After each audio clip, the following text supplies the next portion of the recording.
I'm going to go over to Kyle. He's waiting for me quickly. And we are going to speak about resilience. About resilience today. Resilience. As 'n nuwe woordjie vir julle wat nog nie ken nie, hy gaan nou vir julle sê wat ken hy. Kyle is Hey Stanley, how you doing? You good? I'm excellent. And yourself? Good, man, Kyle. Welcome to another live interview. I told them now that we're going to talk about resilience. So I'm going to give it over to you.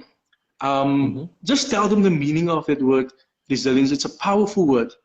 And also what you have to say with us. Sir, over to you. Okay.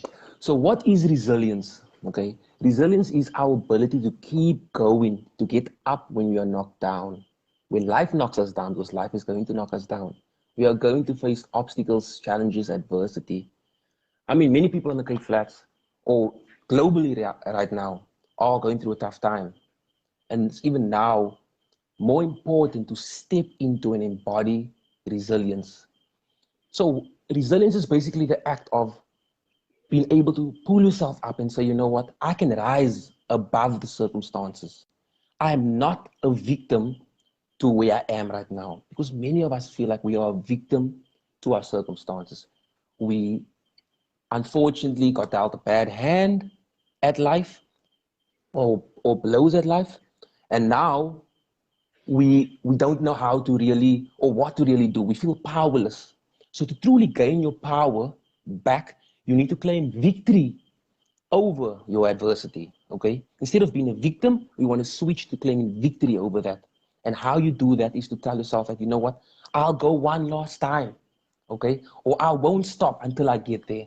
And this speaks to the importance of realizing that everybody goes through bad times, no matter their circumstances, no matter if they grew up with a so-called silver spoon. Every single body, as part of the human experience, to feel pain, to experience loss, to experience heartache, to experience challenges and adversity. But it's what you do when you are facing these things that actually determines what you can achieve and what you can become. Now, this is really, really important because, like I said, many of us are feeling like we are the victim because my parents are unemployed, or, you know, I lost my job, or COVID is happening. Now it's another lockdown. Yes, these are unfortunate circumstances, but control what you can, okay? And that is where the power lies, is to say, what can I control? And what can I do in this moment to keep going? As I told you last week, every single thing in life is seasonal. So the tough times don't last. Sooner or later, we're going to forget about COVID. It's going to be another memory, something we maybe think back, oh my word, 2020. Oh my word, I can't believe that actually happened. It will be something that's in our past. So all of us have faced things that we can reflect back on right now, where we felt like, you know what, this is the most challenging time of my life, or this is unfair, or I don't know what to do, or I'm feeling like a victim. All of us can. But you've survived 100% of your worst days. You're still here, okay? Your heart is still beating. That means that tomorrow is another opportunity to keep going. So lift your head up and go again, try again. And you know, Stanley, the thing is that people undervalue the importance of resilience. So I've been intrigued with, you know, success and people who achieve high in life in spite of the circumstances, you know, in spite of the cards stacked against them. I've always been intrigued by them. And for the past couple of years, I've immersed myself in studying the psychology of the successful. And through my studies, through my work with pro athletes or entrepreneurs or leaders, I've come to realize that there's one core characteristic that separates them from the rest. And that is resilience. Because even if you have this major business, you will still face challenges. But how do you keep going? When you try to start a business, you're going to face challenges. Okay? So how do I come to a solution? How can I get up again and keep going? Because I have a vision. I have a goal. I know that there can be a better tomorrow for me. I know that this is not where I'm supposed to be. Now, that is really important. Understanding the core characteristic that separates those who achieve from those who don't is the ability to get up again. So it's like how you bounce back. It's like a ball, you throw it on the ground and you bounce back again. And I think that is where a lot of people just stay on the ground instead of bouncing back. And what the meaning of resilience is. We all face challenges, right? But it's how we come back. The comeback should be greater than exactly. You know, also, and one more thing on that is the fact that the adversity you're facing today can become your power tomorrow. Okay, it can be your advantage in life if you're able to rise above it. If you don't succumb to it, because many people succumb to it. Like I said, they feel like they're a victim. They take an approach of a victim, and I know it's beyond their control. They haven't been taught the way to think about it, the way to perceive the situation that they're going through. But ultimately, the power lies with them. And like I spoke about perspective last week, if you're able to shift your perspective, okay, you then shift your meaning. So if we are able to understand that I want to create an advantage for me, for myself, okay, it separates you from people who haven't gone through this. Think back, like I know people watching this right now, and you yourself, me myself, have gone through, we faced adversity, okay? These moments in our past that we can look back at and be like, wow, I actually made it through that, okay? Now, that can become your strength. Don't shy away from it. Don't shy away from the tough times. It's here, it's part of the human experience. Embrace it, embrace it. Learn from it, grow from it, and know that tomorrow is another opportunity for you to keep going. But always keep your mind on your vision. Stay glued to the vision. Stay glued to, what you want for your life. And if you are able to keep moving in that direction, no matter how many times you fall, no matter how many rejections you take, then you are winning. I agree. Just some of the messages here from Kelly Paulson. Yes, love this message. And then Sean says here, this is not where I'm supposed to be, but it's not also where I used to be. So I'm making progress. Sometimes progress doesn't happen immediately. It takes a while. It's a process. And we need to bear in mind it's going to take a while for us to get to where we want to be. Some people immediately, life instantly, but others like myself and you, we have to work a bit harder. Cal, this is a beautiful message. Anything else you want to add to it? Yeah. And like you said, the thing is, it becomes your advantage. It make your adversity your advantage. Remember that. The fact that you maybe didn't have shoes, okay, that you didn't have the latest clothes, that people thought you're not capable, but you kept showing up and you kept moving to what you believe you could do if you put your all into it. Now that is power. Nobody can take that away from you. So I want to leave you guys with a couple of points or things that you can do to help build resilience. The first thing is to become more to reflect more often, okay? So you see, us as human beings, most of us, what happens when things don't go our way, when we don't get the results we want, we tend to replay the thoughts or the memories of what happened, okay? And this just goes down a loop. And it's also the cause of anxiety for most people. It's like, okay, it's looping. Oh, realize you can't change the past, first of all. It's letting go of the past. So we are not going to dwell on the past, but we are going to reflect on it. What lessons can I take out of what happened? Okay. What can I take that can be value for me right now and in my future? So it's constantly reflecting back and also reflecting when you are going through a tough time, reminding yourself that you've been here before. This is not something that's never happened to you, maybe in this form and shape. Okay. But ultimately, that's probably happened to you before. Okay. Challenges happened to you before. You felt pain before.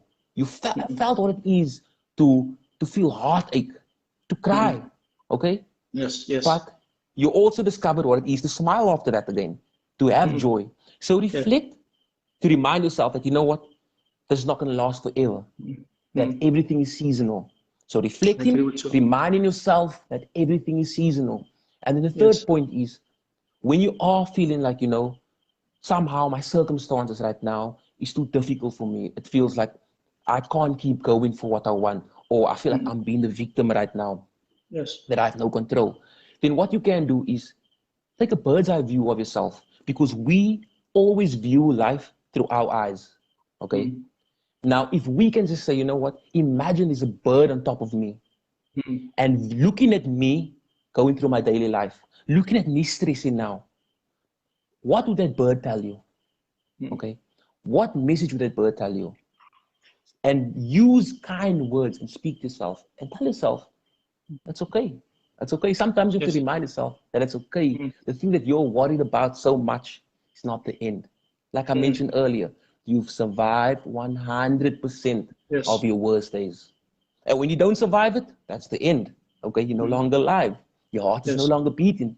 But as long as your heart is beating, there's another opportunity for you to persist. So yeah, so that is what I think I should leave you guys with. Definitely, Stanley. Carl, I love that. I mean, I was just thinking about two incidents in my personal life. Here when I failed, and I thought it was the end of my life. That's many years ago. But looking back and I look at all the obstacles, how I use that to myself, it has become something that I can use now in my daily life. When I fail at something, to try. And there's another incident where it's Christmas time now. My father didn't always work, so there wasn't always clothes for us to wear on Christmas Day. And you know what? It's different today. I'm blessed. I'm blessed too. You know, it's a seasonal. So things will change. Exactly. You just need to focus. You know, mind just need to be screwed on right. And do you think, Carl, anything else? Exactly. Yeah, I want to touch on that what you just said now. You know, not having things for Christmas like your father not able to give you, and you see what they've done for you. It's like our bad times can serve us. Okay, so what they've done for you is it helped you become a more compassionate being, and that's why you're doing the work you're doing, trying to help other people who you know, because you can relate to the experiences that they are going through, because you've been there. So you have become a more compassionate being because you didn't have the clothes or the things that you wanted. Do you understand? Yes. So we need to realize that everything that's happening to us can serve us, but it's not going to serve us unless we claim victory over it and no longer be the victim of it. So that's, awesome. That's basically, and just one last more thing. Just tell them you are from the Cape Flats, right? I'm from the Cape Flats. Yes. And I think maybe. Sorry? Sorry? Yeah, you're from just off the Road. Yeah. Awesome. So I want before I go, let me add also one of my own failures that I experienced. You see, speaking to you right now, I sound like a competent communicator, right? It hasn't always been this way. I had a huge fear of public speaking. Now, I think I was about 23 years old and this incident happened. So I just graduated with a bachelor's degree, and then I was unemployed, applied for jobs, couldn't get a job, and then I applied for the scholarship. It was a perfect opportunity. They were going to pay for my studies to do a postgraduate scholarship, and then also I could go work in the company. And these were major players in South Africa, major companies, major corporations. I know that there was like Absa, there was Capitec, but it was all like major corporations.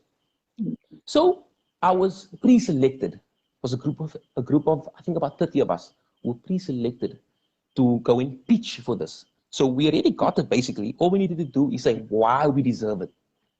And this is when I realized that I had a fear of public speaking. So I went to this event, and when it was my turn to speak, there were about 30 people, 30 executives from these like major corporations representing them. And then they were like, okay, I needed to obviously pitch why I deserve to be on this program. And I could not get the word out. I was stuttering. I just froze. I didn't know what to do. And you know what? I got rejected. I didn't get accepted for a scholarship. Now, already graduating from university, having big goals for yourself, now you're not getting the job. Sorry. And now this scholarship opportunity also slips through your fingers. So obviously I was at a low point in my life. But you know, that experience made me realize that I needed to do something about it. Okay? That being able to speak is really important. And as people from the Cape Flats, now, I mean, my English was broken also because we speak slang. You must know how it go. You understand? Like, I mean, English is my mother tongue, but we always speak in slang to one another and stuff. And that means I never developed a real proficiency in English. Or I didn't feel competent enough. You get what I'm trying to say now? Like I felt like I was making mistakes and people would judge me and that.